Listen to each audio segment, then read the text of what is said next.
Hi, welcome to my channel. Today we're going to be talking about our homeschool group work curriculum for the school year of 2021 to 2022, and I'm excited to share all these wonderful things with you. So if you are new to my channel, I created this channel as a homeschooling resource to give you curriculum ideas, organizational ideas, and ways to invite Christ into your homeschool space. So if you're interested in those things, please hit that subscribe button and let's get into this video. Okay, so when this video comes out, I will already have all my curriculum videos for my kids' individual subjects out. And so I will have a 4th grade curriculum, a 3rd grade curriculum, and a 1st grade curriculum. And so I'll make sure they're linked down below if you want to check those out and see what we're studying in those grades and what their individual schoolwork looks like. But I decided to do our group work in one video. I used to add it on to the end of the other ones, but then it was just really long and repetitive. So I'm like, we'll just do one video this year. So that's what we're gonna do. And so let's get into it. Okay, so the first thing we're gonna be doing together is history, which we've never really done history before. We've done geography, like world geography and US geography. So we kind of involved a little bit of history in there, but we've never done anything that's just history intensive. So we're using the Good and the Beautiful curriculum, which I haven't used before, but I'm really excited about it. And so this is just year 1. So this is I don't know what all these books are, the course study book. Again, I'm not super familiar with it. I'm excited to learn more about it. And then the big book of history stories. So that'll be fun. And so we're gonna be going through this. We have a couple read alouds that will go with those as well.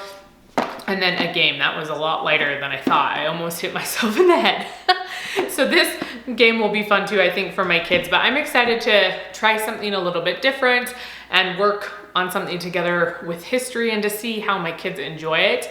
I had a hard time with history in school. I just think it was the way it was taught that I didn't really enjoy it. I love history when I'm reading like historical fiction. I think it's so fun and fascinating to learn about things that happen in history.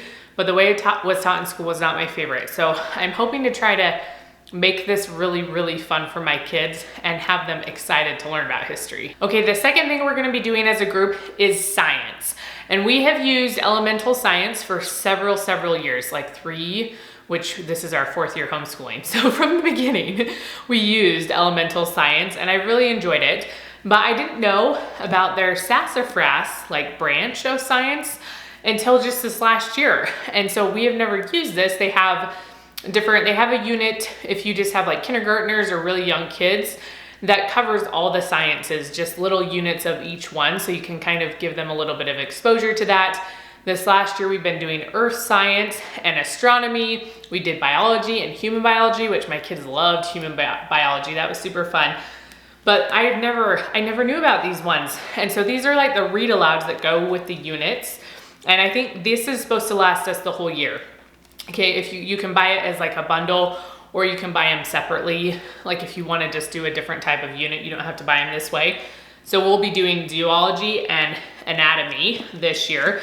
So it comes with those books. It comes with a student book right here, but I'll probably just make copies. I might have a digital download. You can buy all of these, I think, except the books as a digital download if you want to just do it that way. Or you can get the nice books if you want, and then you can just make copies of these pages and have all your kids do them. So we have one for each of those. And then this is the book that goes through the lesson plans. I really love her lesson plans. I haven't looked through this one, but I briefly glanced through it and they look very similar to the other science units we've done from her. And I really, really love how she lays them out. All the book resources, if you want to get extra books to read on the topic, all the different things she does for it. I really enjoy. She usually has a like little demonstration activity you can do. She has experiments you can do. And with this, I actually ordered her like experiment box that comes with some of the supplies that might be harder to find, or you don't want to buy like a large amount of something that you're only going to use once. So you can buy that in addition as well, but you don't have to if you want to. It's just like a box like this and it has a bunch of experiment supplies in it. So that's what we're going to be doing for science. Okay, the next thing we do together is scriptures. And I've mentioned scriptures several times recently. I feel like I talked about it a lot. But this is from the Red-Headed Hostess. So I'm a member of the Church of Jesus Christ of Latter-day Saints. And we study by calendar year, not by academic year. And so we'll be studying the Doctrine and Covenants until December, and then the Old Testament. I was like, let me think about it. We're going to study the Old Testament starting in January. So the Redheaded Hostess is a monthly subscription. I'll make sure all this stuff is linked down below in my blog post if you want to check it out. And you just pay $10, and then she has all these things every single week with where we are in the church curriculum. She'll send out downloads. She has stuff for parents, for teenagers, and for children, and for even like toddlers and little kids to do like some little magnet things you could do where they can stick on the pictures and stuff like that. But this is what I print out for my kids. So this kind of gives an overview of the story. She also has a lot of games. Sorry, this is just how I put them together. There's not really a nice way to do this.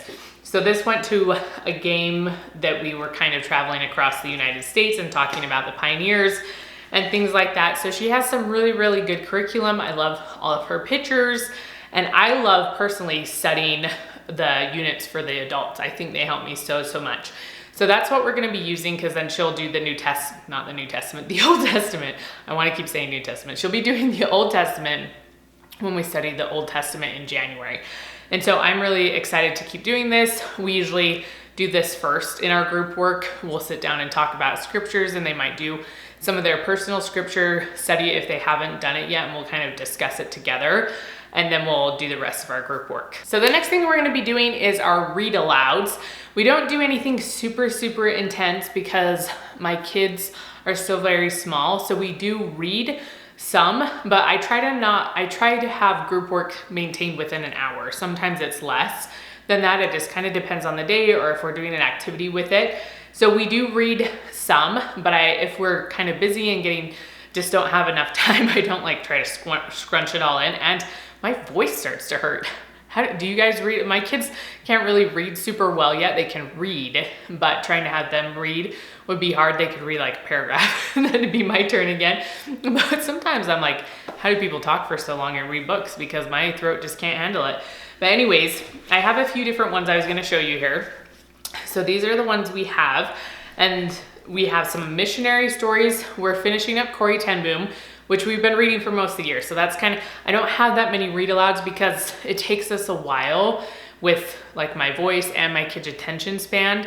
You know, if we can read a chapter book for like 10 minutes before everyone's kind of done with it, especially if it's something a little bit more like adult-ish, like these types of stories, that it's a little bit more grown up for them. My older kids enjoy it a lot more than my younger kids. So we have these ones as well. I have a few more, I think. So we'll see if we get to these. I'd also thought it would be so fun to read Anne of Green Gables. This is one from Usborne Books. I almost forgot. I was like, what is it even called? So this is one from Usborne Books I thought would be cute. I think, yeah, this one has a few pictures in it. Not a ton, but it has some pictures. And then we are currently reading this book, Return to the Secret Garden, along with Corrie ten Boom. We just kind of alternate days. But this is from the Land of Storybooks, which is a subscription. And I don't know if the video with that subscription will be out by the time this one comes out, or if it will be after. But if it is already out, I'll make sure I link it down below so that you guys can check it out and see. I didn't unbox this one on a video, but the one that we just got in the mail, I'm filming it today, I'm gonna be unboxing that one. So you'll be able to see, and it's just a really fun subscription that you can check out there. So we're gonna finish this book. This one we're not very far into, we're just at the very beginning. But then something else I have been enjoying doing is reading some poetry with my kids. We only read like 1 to 4 poems every day. It just kind of depends how long and short. These ones are they're pretty short, like this one. You know, it's like 2 short paragraphs and stuff. So there's that. And then I also have this book by Julie Bogart and Nancy Graham. And so I wanted to delve a little bit more into this one with poetry, like poetry tea time type things. We don't drink tea over here, but we could do lemonade, or my kids love hot chocolate, so maybe something like that. But those are a few of the read alouds. And then also with both the curriculums I've already shown you, you know, the science and the history will have read alouds that go along with those. So there'll be a lot of other reading going on, which is why sometimes it takes us a long time just to get through one of these books because we also are reading a ton of other books as well. Okay, the last thing we'll be doing for group work is seasonal units. It could be holidays. It could just be something that's going on that month. So we sometimes do like Black History Month. I have a few of them here. So teeth, like I think is it February that's like dental month or teeth month? I don't know what you call it. Sorry, I don't know the official name, but we might be talking about that this next year. And so I have all these little folders. They're just like from Amazon that I have in my homeschool closet, and I'll pull them out and I might create a unit out of them and we'll pull those books and read them during group time and maybe do an activity. I also have one for camping I've been wanting to do. We might do it this summer into the fall. I've wanted to do it for a while. We just haven't gotten into it. And I wanted to use some of this stuff with our fire pit, not fire. We have a fireplace in our house, but this would be outside in the fire pit and cooking some of these things, having my kids plan some stuff they could cook and maybe learning to build a fire and stuff. And then this is like a seasonal holiday one. So Halloween. So that's another example. I have tons of them. You know, we'll go through like fall, sometimes winter, Christmas. You know, we might talk about the Arctic some years, and the next year we don't. You know, we pick a different unit. So I have several different unit studies I'm kind of adding to them all the time when I see other topics my kids might be interested in. So that's something that's fun, and it usually switches up a little bit every single year. So it's not always they're learning the exact same things and getting bored with it. And I try to rotate them around a little bit.